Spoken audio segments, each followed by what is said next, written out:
There's a book out there called Growing Young, and it's research-based. You should read it. I mean, I think it's a great book. It's got a green cover to it. And in there it has this line where it says that warm is the new cool. And so when I was growing up, cool was So this. good. Cool was cool. That's good. And it meant this. There's nobody my mom's age here. Yeah. And interesting right now, we are filming this where? In a living room. warm. Yeah. And so while some church leaders think, how do we be cool? You're not gonna, warm. And what warm does is it brings generations together. Because you got grandma's cookies. Right. You don't have to be cool. Just be yourself. Yeah. That Which, often did to you where just people are say I'm not attracted to. cool? But Wes, Wes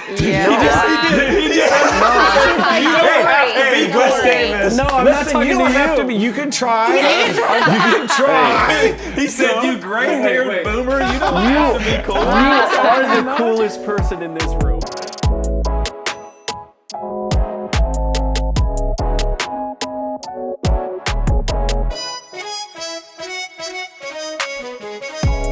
Thanks for being here with us, man. First of all, I got to ask you this question. What was the hardest day of the last 3 years for you? Okay, I'll tell you. So COVID happens. Everyone's like, let's rally. Let's be together. Let's help our community. Yeah. Going great. Then everything happens with the race issues, George Floyd. And the way our church is, we have campuses in different communities. Right. It hit people different. Yeah.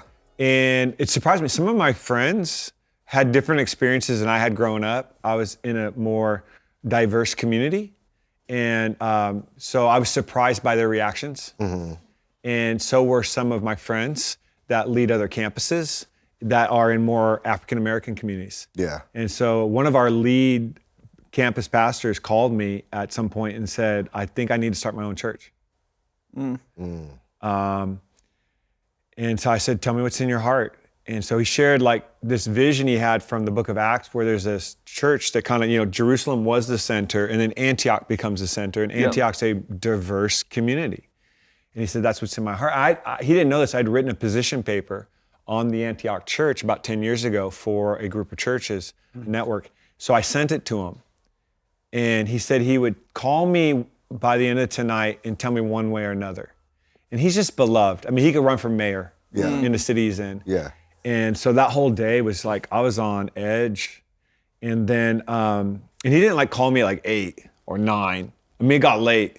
Yeah. I was like, uh-oh. Yeah. So he called me and all he said was, I'm here Wow. and we won't have to have this conversation again. Wow.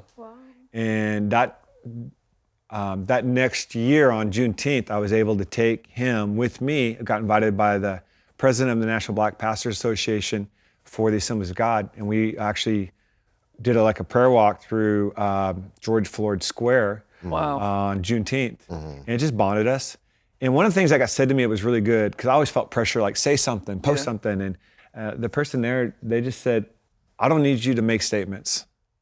I just need you, would you just be with me in my sacred spaces? I just learned that's it, just be with them. Yeah. And so from that point forward, it just bonded us. Yeah. And it did something good in the heart of our church. That was the roughest day. Yeah. So tell me about just the emotions of that day. You get the call, he tells you I'm out or possibly out. Right. Possibly out, yeah. What are the rawest emotions you have? The first would be disappointment or sorrow. Not disappointment in him, but sorrow of what could be. Because together I knew we could do something. And if we didn't do it together, there'd be people that'd say, see? Yeah. Yeah. That's good. And then the second part of it was, honestly, I just call it a deep peace. Because it wasn't anything that I was going to say to him. I knew God had spoke to him and said, you're to make disciples of all nations. And for him, that meant different people groups, not one people group, which, he could have been like the next anointed leader of a specific people group in his city. Yeah. And I just trusted that God said that to him and that God would remind him of that, and he did. And so I didn't have fear, but I was like waiting for the phone call. Yeah. Yeah. Right. Yeah.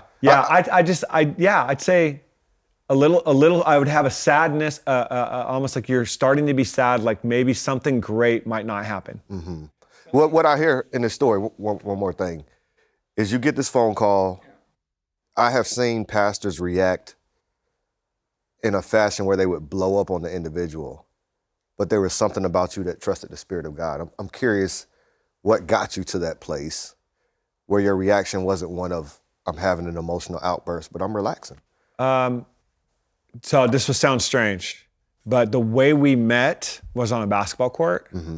And so we had already something that was a sense of team and trust. And the speed of trust is powerful. That's awesome. And so when you experience something as teammates on a court where you're fighting for each other, giving yourself for each other, having each other's backs, I don't know, that's just like, that helps you, I think, off the court. Yeah. Wow. In other words, we should all play hoops with the people we pastor with. Well, I mean, just to be honest, I mean, and Lord, no. I don't want Please, to God, no. I don't want to overstate this, but like, so what we do in heaven forever is play basketball. No, I can prove it. I can prove it. Okay. Let him prove it. Okay. Enter his gates with Thanksgiving, and into his courts. that's a court. Yeah. Oh, No, the Lord. field that's is where the sheep get lost. Wait, but what about a pickleball court? Yeah. So no, you can Exactly, play. right? No,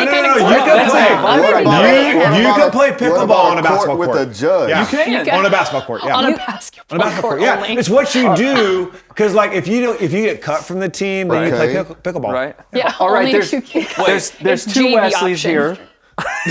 Oh. Two Wesleys here. He did it. That both played basketball. I'd love to know what sport you guys played growing up. Great question. Jason Kane, you were an incredible athlete growing up. So You believe it or start. not, I'm almost 6 feet tall now, but I was 5'3" until 11th grade. Really? So I played basketball, 7th grade, ball started. 8th grade was on the bench. 9th grade got cut. So the Lord was preparing me. So when I got cut, I stopped playing basketball and I started working Yeah, at Circuit City, probably the best salesman they've ever had. probably.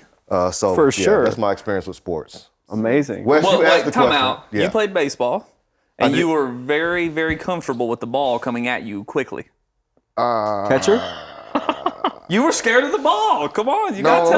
No. I thought you were guys were scared really to good get friends. hit. No, I couldn't hit the ball. That was the problem. But you was because you were scared. No, Yeah, don't have a spirit of fear. I wasn't fearful. Okay, listen. Anyway, tell us about your illustrious baseball career. Yeah, listen. I played. Well, illustrious is a strong You got a word. scholarship. I did. I took a scholarship to college to play baseball. Played a bunch of different sports growing up. But yeah, baseball was my game, and I had to have it. I meet Jesus midway through my right before my sophomore year, had like dug a pretty crazy hole. Like I had a 4.0 as a junior and a senior, and graduated with a 2.6. So that's like, that's where tough it to was. do. You have to focus to get that. Dude, no, you had to intentionally be bad Right. at things. You Oh, know? I mean, that'd be hard. You'd have to probably give your best effort Yes, they to get would. down to that. That's like cutting weight in wrestling, No, man. you did. So the joke around town was like, my arm got me to college. So yes, baseball was my game for sure. That's awesome. Morgan, what I about always you? feel a little strange answering this question because I'd never played sports. I started dancing from when I was in probably 4 or 5 years old-ish. That's Yeah. a sport? Similar to Jason. Well, and I did dance competitively all growing up. What And kind then- of, like all, like ballet or different So types? everything. So what can you do ballet- right now? Actually, will Nothing you do something right now? Well, what I was going to say though, I loved it so much. I loved teaching dance so much that I ended up going to school and I got my degree in college. Right. I got my degree in dance. Amazing. So you got your degree Yeah. in dance. My college degree is in dance. And what are you doing now? What's your career now? Well, now I work in the church and I use dance in dance? no capacity. And no capacity. But you know what though? That's very millennial I of us. want to know what. So. Super millennial. I do. Yeah, me too. I actually feel like, so I majored in dance, but Yeah. I minored in secondary education. Okay. So I got my teaching certificate in the state of Texas, which is where I graduated from. Texas. And I actually feel like so much of what I learned in school with movement, with Yes. dance, conceptualizing ideas, translating them into movement for the sake of reaching people, like Yeah. that, all of that stuff I still use in my job today. There's like a brilliant. TED Talk. You guys seen it? It's like Sir Ken Robinson, and it's on education system. Yeah. And how when kids are little, we educate the whole body. Yeah. Right. And then like the longer you go in education, it goes up, up, up, and into your head. Yeah. Oh. Wow. and how it doesn't totally help. It's one of the most watched TED Talks. Oh, I want to go watch it. Yeah. That's awesome. Are you willing to do a dance? Can you for the plie? show? I can plie for sure. Prove it. Okay, Prove so it. this is probably the hardest thing that you'll ever learn. Let's in all see of, it. Wow. Dang. Okay, I see why you switched careers. I just have to say, I'd love to see Jason Kane do that. Yeah, If you can bend your knees, Only you Jason can get a dance Kane. Can you degree. teach him? Is there That's any it, way? degree? What's We the should show? all plie. Let's do it. Come on. Let's do it. Yeah. Okay, so what do we do? Lord, Jason Kane, get up. Jason, Get up. Are you come on, scared to Jay. fail? Okay. So all it is, Okay. put your heels together. Heels together. All right, and then just take a slight bend of your knees. This is called a demi-plie. What It's about French. your hands? Keep your hands. We call this en bas. That's a very, En bas. like- So just right. Yeah, that looks Like- great. Everyone like just you're relax your holding- fingers. Relax Just your relax the fingers, and then just as you bend, open your hands. And then bring them back. And you know what? They teach you to use breath work when you do that too. I know. So Great it's job, good. Jason. Can we You do already the- know. Can we synchronize that? Do the Okay, breath. ready? Ready? I'm gonna give you countdown. Yep. 5, 6, 7, 8. Please. No, that's it. Did you know this amazing. was actually Diplomas for everybody. It's good. this was an opening exercise they used to do with their employees at Circuit City. All right, wait. Leslie's not We got answering. a couple more, yeah. Leslie's not And us answering this too. one. I mean, I great. played a bunch of different sports growing up, but I will say I played volleyball mostly in middle school, high school, and I'd never played volleyball before. 7th grade year, I have an identical twin sister, and we tried out for the volleyball team, and not everybody made it, and so, but we made it. Yeah. Okay. And I had one of my really good friends, used to be really good friends, told me the only See ya. reason you guys made it is because they couldn't tell you apart. Oh. So there went my Is that a That's why we're. Wait, sounds like a womb? yeah, formerly really good wait, friend. which means one was better than the other. Yeah. yeah. We're done. Yeah, I don't know. I Well, think she didn't make and the to be team. fair, so I that said might have I'm been what sorry, stirred it so. up. Yeah. It was Wes was trying out. I totally apologize. He didn't mean it. He didn't mean Yeah. it. And you know what? She was a twin. What? Well, she was a Weird. fraternal twin, so not Yeah, a real so twin. she's Oh, jealous. bitterness. There fake was twin. bitterness. Oh, gosh, we gotta Fake bleep twin. that out. She Yeah. literally said they're not real. No, I would agree with that. Yeah. Okay. Cool. Fake, they're fake I mean, twins. Jason's got DNA-wise, twins. I have You're a twins, a twin. girl and a boy. They ain't really twins. I mean, they shared a womb. They were womb mates, but that was it. Yeah, they're not. Nothing else in common. If you're you not think on a about it- double mint commercial, you ain't twins. You ain't That's twins. true. We know For that. real? We know that. If you're an identical twin, you really are a twin. If you're fraternal twins, you're just siblings born at the same time. There you go. In my opinion. That was Wait, a we good should cut description. that I like and put that into Yeah, that a was reel. good. That was really good, actually. Put it into a reel. Wes, your athletic paralysis. Paralysis. What? Paralysis. He was so Prowess. Prowess. He literally just froze. Your athletic prowess. Prowess.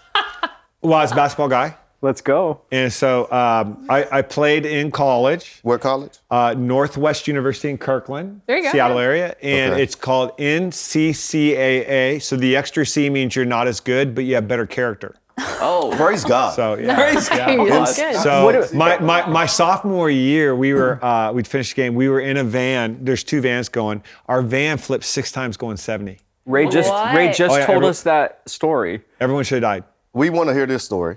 Yeah. So, tell us. Okay, well, We want to hear it. What you No, like details. well, it's the most specifics. traumatic thing in my life. But probably, honestly, Wait, then if you feel probably, comfortable, no, but probably similar to the volleyball thing you Yeah. went through. Very similar.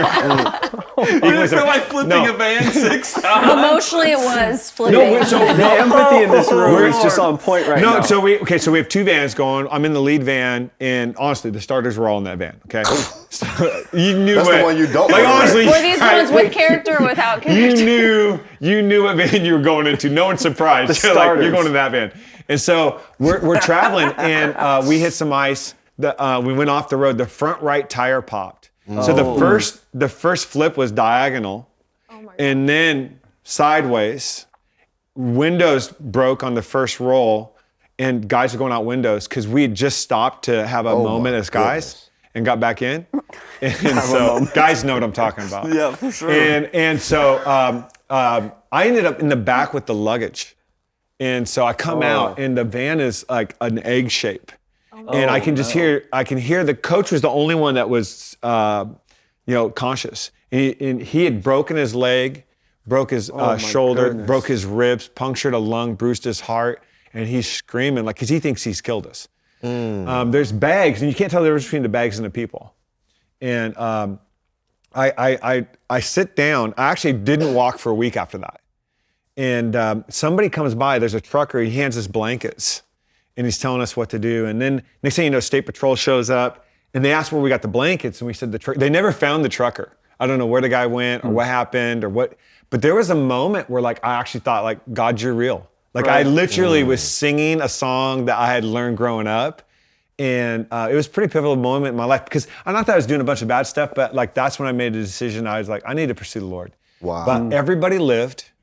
And Everybody lived. Everybody lived. Wow. My senior year, it was on the front page of Seattle Times.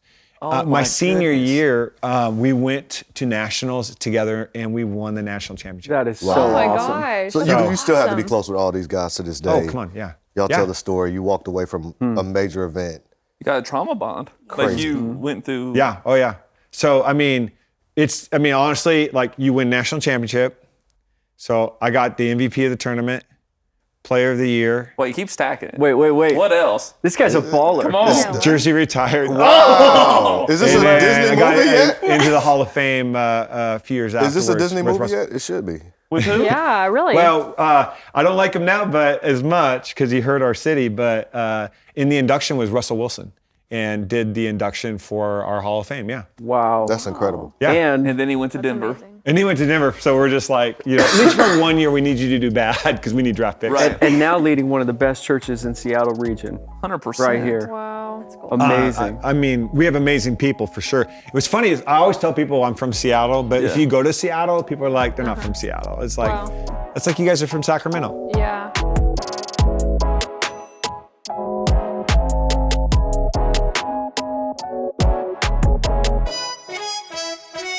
Wait, can you go the journey from after the bus, win the national championship, start to follow Jesus or start to have an interest in following Jesus Yeah. to the point now where you are pastoring? What was that? That's a massive. Oh, yeah. Give us the last Well, 30 okay. years in between. The last 30 years. Oh my gosh. If you could just so sum I up the grew up 30 in a years for us. church. I grew up in a church I call like your guys' church. Like, I mean, obviously it was back some time ago, but like back in the day where nobody had a church that's like 5,000 people, it was a church of Yeah. 5,000. I mean, it's on TV, it's the only church I knew. And I grew up there. My dad grew up there, his parents. I had the same third grade Sunday school teacher that my dad did. Wow. So I had massive stability. The pastor was cool. there for 40 years. I'm sure there were problems. I don't know what they were, Yeah. but it was just like, you're doing stuff in the city. You're making a difference for Jesus, tons of stability. Yeah. So I out of college, I go to Northern Idaho, to Coeur d'Alene, which is one of the coolest cities right now, I think, is Coeur d'Alene. And so I probably should have kept the house. Yeah. So they had a high school basketball team. Yeah. My wife could teach third grade there at the Christian school, and I'd be the youth pastor. And the first year I'm there, I'm only there, like it is the opposite of the church I grew up in. There's my first experience in any gathering, they're a hyper Pentecostal church, and I didn't grow up in that. And so I don't know what people are doing, Yeah. but there's a lot of glory going on. Yeah. A lot of glory. Right. And the pastor's on the bass, and they're doing like Do Lord, and they're doing stuff like that, right? And he looks over at me, gives me a head nod. I don't know what the head nod means, Oh, you just got the signal. but it's a signal. It's Yeah. the So I looked at the signal. guy next to me. He goes, "You're up." And I'm like, "For what?" Oh, yeah. And I'm leading in some kind of like a prayer moment, right? Right. Well, I'm scared to death. Of course. So I go up there, and I didn't know, how do you break in? Yeah. Do you ask everyone, "Hey, can we bring these glories down a bit?" So I didn't know. I don't know how do you get in? I don't know how to get in. Right. So I Could you barely- please stop, ma'am, Yeah. just for a second? I got through that moment, sit back down, they go do something, and then like they finish up with the offertory song, and then the pastor looks back over at me and gives me the head nod. And I know it's a signal now, but I don't know. I said, what's next? And the guy said, someone's gonna sing a special song. And I'm like, I don't sing. I don't know. And he says, well, just ask the guy in the front row. I'm like, you just walk, you understand, I grew up in church, it's on TV, and I'm Right. gonna walk up there. Right. So I Yeah. walked up there and I was like, hey, we got a special song. And I'm just stalling to see if anybody starts to stand. Can you imagine this? Nobody stands. So I just said, hey, Earl Morrill, come on up. And Roy Merle, come Say it on again? up. He grabbed, Roy Merle. Roy Merle, I said it. Roy Merle. Roy Merle. It's Idaho. Bro, let me just tell you. This is the best story. Scooby-Doo. I'll tell you this, James.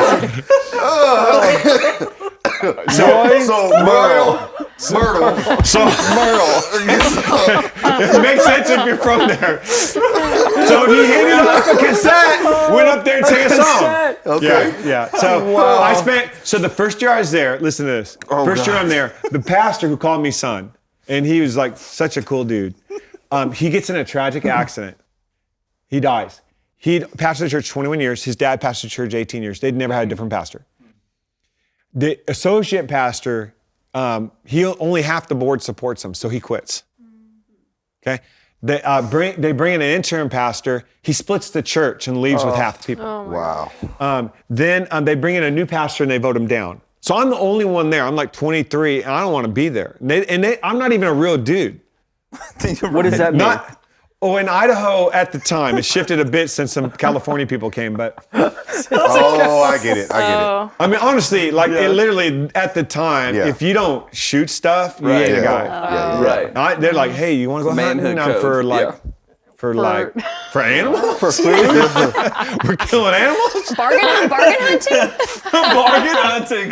We're going thrifting this afternoon after brunch, Wes. So it got small. Dies. The church gets so small, okay? And it was like, again, incredible. To me, incredible things are happening in that place. Incredible relationships came out of place. But you understand, the church got so small, they had a person come in, this isn't me making fun. It's just like, this is where we got to. They had an evangelist come in, and people are wounded, so he wants to show that we're united. So at the end of his message, he had an illustration. He brought a rope, like a lasso. And he says, hey, youth pastor, stand up. So I was, all right, standing up. And he's like, hey, he throws me the rope. Yep. And he says, I want you to run around people. Run around the people. And then apparently I was going to hand off the rope, come around, and then the rope was going to show we were united. But there wasn't enough rope. And so this is Easter. Guys, this is Easter Sunday. And so I'm up on the mic going, can everybody please squish in? And so everybody's like squished in. And we still didn't, because we weren't united. We weren't. We didn't have enough rope. So that's 5 years of being there. But honestly, what I needed was every dream I had at that point, I was at the center of. And I needed those 5 years to move out. Man. Wow. So Wes, as you talk about church, you're a pastor, of course. What do you think the next 20 years of ministry in the church looks like? Because we've clearly had a shift take place. Yeah. What do you see some of the changes and some of the things leaders should be doing? Yeah, don't you love where Jesus says new wine needs... New wineskins. We're at the new wineskin. Wait, real quick. Yesterday he did that. Remember, he said, remember Jesus said in a room full of pastors, and we're like, we just froze. Because Jesus says so many things, but Wes goes, what did Jesus say? And we're like, Which one? Forgiven? truly, I say to you. We got it together today, though. He gave us more of the quote. Well, bro, there's just 4 gospels. I mean, rewind.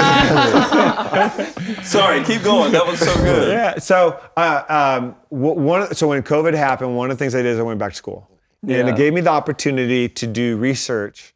And I did 300 surveys of people in our church, 31 interviews, 5 focus groups. Some of the people were new to church. Some of the people are newly to Christ. Yeah. Some are young adults. Some have been seasoned saints. Yes. By the way, side note, one of the things, this is a total side note, one of the unbelievable things that came out was the disciple makers in our church had one thing in common. Wounded healers. Oh, come on. 100%. Every one of them had massive wounds in their life That's that didn't great, take them Wes. away from God, but actually took them to the heart of God. Wounded healers. Now and Yeah. And so I just like, that was the big wow. Yeah. But so we do this research, distill it down, we have the findings. The thing that came out was this is one of the things that we hear, because I believe that Jesus speaks through the church, not just through the pastor. Agreed. That's good. So we call it people becoming the church. Right. And in fact, I actually think it's dangerous if we think Jesus just speaks through the pastor. I mean, think about the Preach. pressure that puts on the pastor. Oh, man. Right. Yeah. So one of the things we heard was this is that people think the future looks like a blurred line between the pastors and the people. And right now we've had a clear line, like here's the professional pastors, Yes. here's the people in the church. But if you look at like the book of Acts, you're like, how's Paul making money? Like, like, are you a tent maker? Are you a preacher? Like, which one are you? All of the disciples had jobs. That's right. Jesus was you know what I'm saying? Carpenter, right? Yeah. And so I think one of the things I'm noticing from a younger generation that I'm not in is they all have side hustles. I think the Spirit's getting them ready. Yeah. It connects them to the community. That's They good. gain influence. They meet people. Yeah. And then I noticed this is there's people like my son-in-law who I feel like had a call of ministry.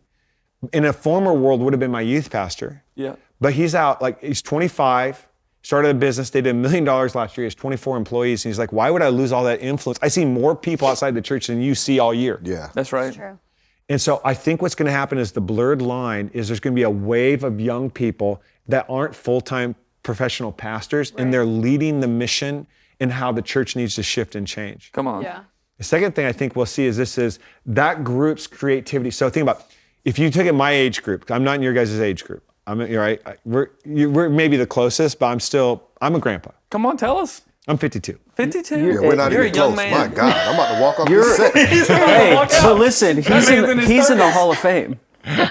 This man's in the Hall of He Fame. said, I might be close to you. Same. I got grandkids. I'm like, what? You're like, I got 6 I'm grades. 38. Hey, 38. Okay, but are you the next oldest? Yes. No, I am. Okay. No, Wesley. Wes, is. I forgot about Wesley's that. I'm older than this guy. This guy just has gray hair. Okay, I lost okay. my hair Come on, man. when I planted a church. Oh, man. I planted a church at 26 and I lost my hair within 4 years. Yeah. That's a wow. sharp turn For right sure. there. Passing Yeah. through COVID. sure. It's great. Yeah, that's Well, this is tough. a wig. It's a toupee. Yeah. He had no gray before COVID. Yeah. No, that's actually true. Not in my beard. Okay, but think about this. Okay, so like for Back a to certain what age matters. group, think about this. If you ask them if they're creative, Yes. 9 out of 10 will say, no, I'm not creative. But you ask a younger generation, are you creative? 9 out of 10 will say, yeah, I'm creative. Right. They ain't gonna take over my vision. Right. They're gonna do something it's gonna be a new work. Yes. So I see everything that we're doing is simply just a launching pad. They're not gonna like steward and take over and run my vision. Right. They're creatives. Right. So we're gonna springboard them to so I think the future of the church is gonna be because the creativity is what sparks the evangelism. Yeah. That's good. And so then there's a Well, lot. it's like Jesus said. Yeah, right. It's like Jesus said. But the last thing I say is, and I'll say this is that when we talk about the future, I think church buildings are going to not only will the pastors have side hustles, but so will the buildings. Yeah. Oh, cool. Yeah. And so I love that, Wes. Yeah. Like honestly, I mean, how does the church in America not have enough real estate? Right. We got a lot of it Is any A of lot it of it. empty? all the time. For what? Right. 3/4 of the week. Yeah. If you ask Right. me and my friends in my age group how to fill it, we're only going to come up with Bible studies and gatherings. Yeah. Do you get what I'm saying? Right. Yeah. But you talk to people my daughter's age, Right. my son-in-law's age, people Jason's Caden's age, In his Wesley Townsend's age. mid-40s. They're going to come up with all kinds of different ideas. Wes, it's so Yes. funny you say that. The three of us have met a church planter that they have a building, and they're in Berkeley, California, where really? real estate is through the moon. Wow. And they've got this little building, and they have turned it in. It absolutely is their church, and all week is a co-working, WeWork type That- space. and Oh, that's awesome. That's brilliant. It's Yeah. brilliant. And he said it in a way that I'll never forget. He said, why would we not make the literal square footage Yeah. kingdom disciple spaces all the time, community value adding space all the That's time? awesome. It's happening. I think you're totally right. So, Brandon, what's our closing question today? Because I got to well, go it's- pick my kids up. Now that's raw on Yeah, this I gotta live pick my shooting kids in up. this booth. I got to pick my kids up. Honestly, when Wes was talking about all the kids that they're helping learn to read, I can't help but go there in my own head because I was reading a book recently. It was probably 2 or 3 years ago. I was reading a book 3 years ago. I love reading. But I'm reading Can I tell you this- something? No. I so love we to got- listen to you read. It's beautiful. If I could just get to a level. Yeah. No, dude. But honestly, teachers, there were 2 or 3 teachers in my life that if somebody pushed me on this question, Yeah. because of who do you follow Jesus? It was those 3 teachers. It was a science teacher who taught me what grace was. Wow. and walked me through the Bible after school, took me through Ephesians. Wow. And I'm coming out of y'all know me, like we're not gonna get into it on the show. I was coming out of a stark rebellion. And she taught me what grace was. Like another one taught me what it was like to view life with thorns and roses all the time. That you didn't have to deny the realities of the bad to hold the good. And you didn't have to pretend everything was good when stuff was bad.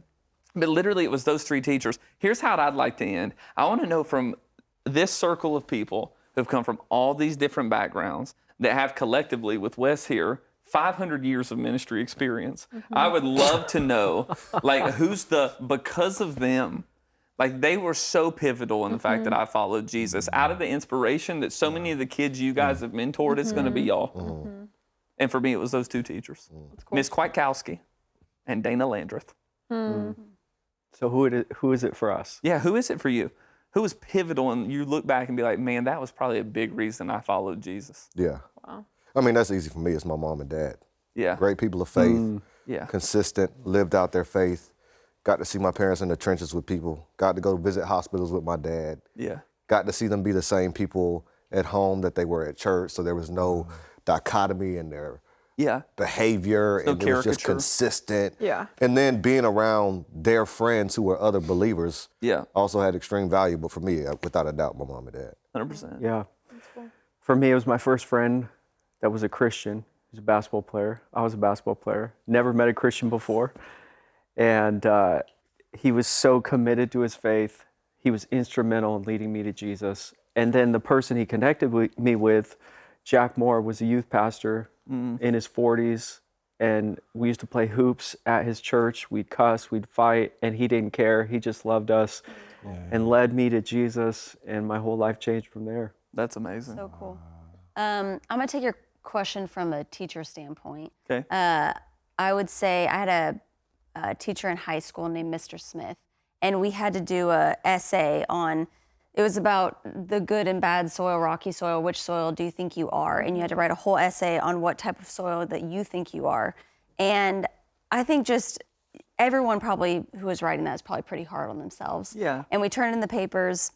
He came back, handed out the papers, and he wrote at the top, "You're good soil."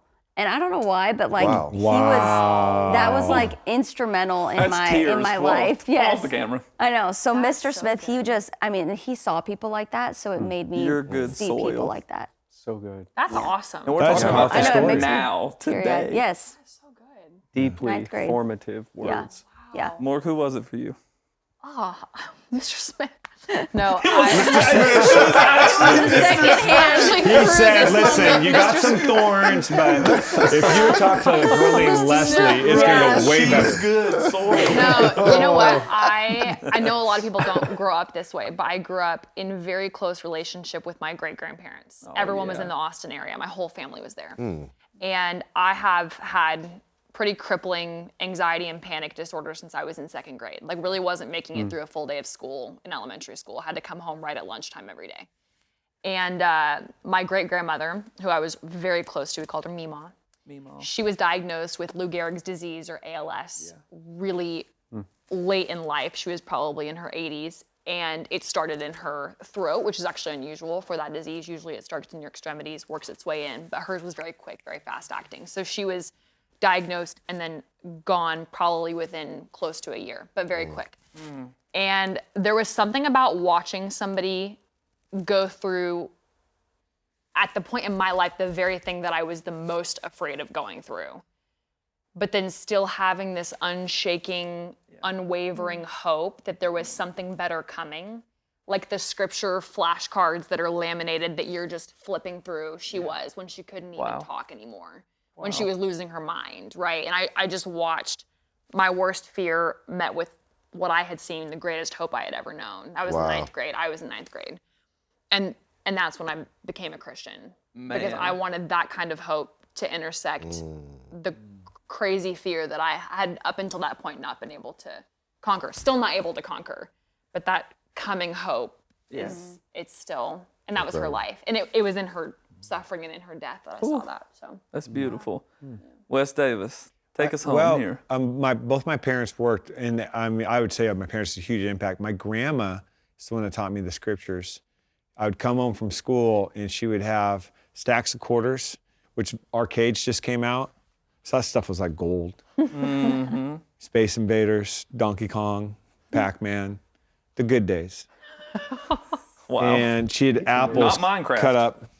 Not Minecraft. Well, I think Minecraft gives people anxiety.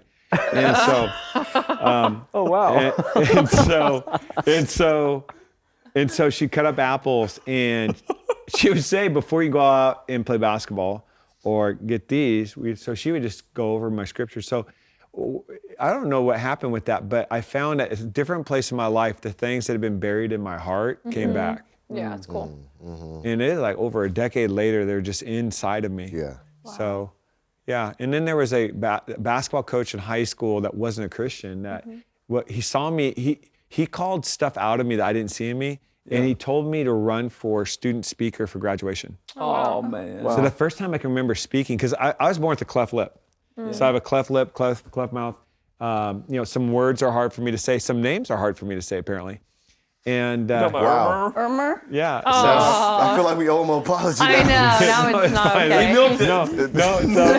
So, but I did go to We speech didn't therapy classes, and so this brought back a moment. But, Dang it. I'm out of here. but my hardest letters were W's and S's, and my name's Wes.